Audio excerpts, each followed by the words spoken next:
কন্যার গল্প পর্ব 23 শেষ পর্ব। টুনি তার কথা রাখলো।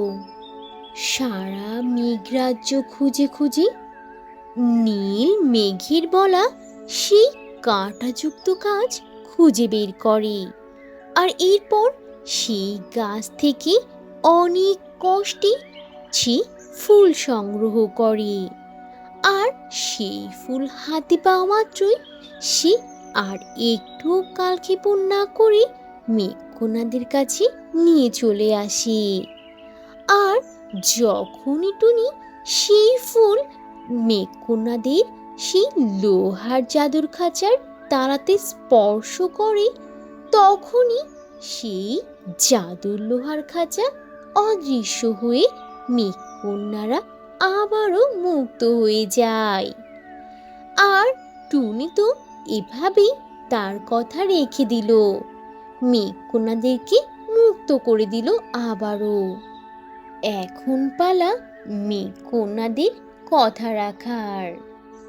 টুনির এত পরিশ্রমে খুশি হয়ে নীল মেঘকন্যা বলে, টুনি, তুমি আমাদেরকে মুক্ত করে দিয়ে আমাদের অনেক বড় উপকার করলে, তাই আমি বলছি শোনো, তুমি এখনই জঙ্গলে ফিরে যাও।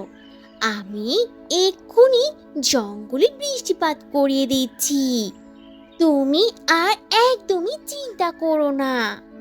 এই কথা শোনা মাত্র টুনি আর একটু দেরি না করে যেভাবে সে মেঘকন্যাদের রাজ্যে এসেছিল ঠিক সেভাবেই মেঘরাজ্য থেকে সে আবার জঙ্গলের দিকে চলে যায়।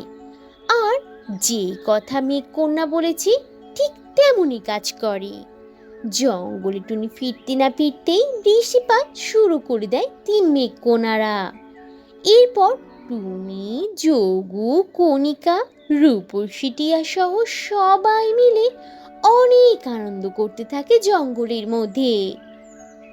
আর এরপর থেকে তিন মেঘকন্যাদের আর কখনোই জঙ্গলে বৃষ্টিপাত করতে ভুল হয়নি।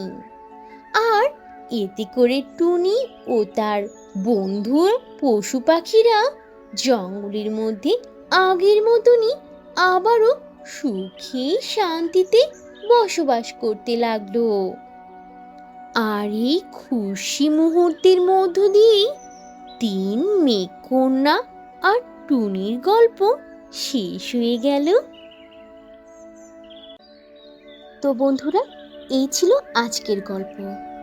গল্পটি থেকে কি শিক্ষা পেলে তা অবশ্যই কমেন্ট করে জানাবে, আর ভালো লেগে থাকলে একটা লাইক করে দেবে। আর এখনো যদি চ্যানেলটি সাবস্ক্রাইব না করে থাকো তাহলে এখনই লাল রঙের বাটনটি চেপে চ্যানেলটিকে সাবস্ক্রাইব করে দাও, আর অল দিয়ে নোটিফিকেশন প্রেস করে রাখো। তাহলে বন্ধুরা, আজ এখানেই শেষ করছি। আবার দেখা হবে নতুন কোনো ভিডিওতে, নতুন কোনো গল্প নিয়ে। সে পর্যন্ত তোমরা সবাই ভালো থাকবে আর নিজেদের প্রতি খেয়াল রাখবে। আল্লাহ হাফিজ।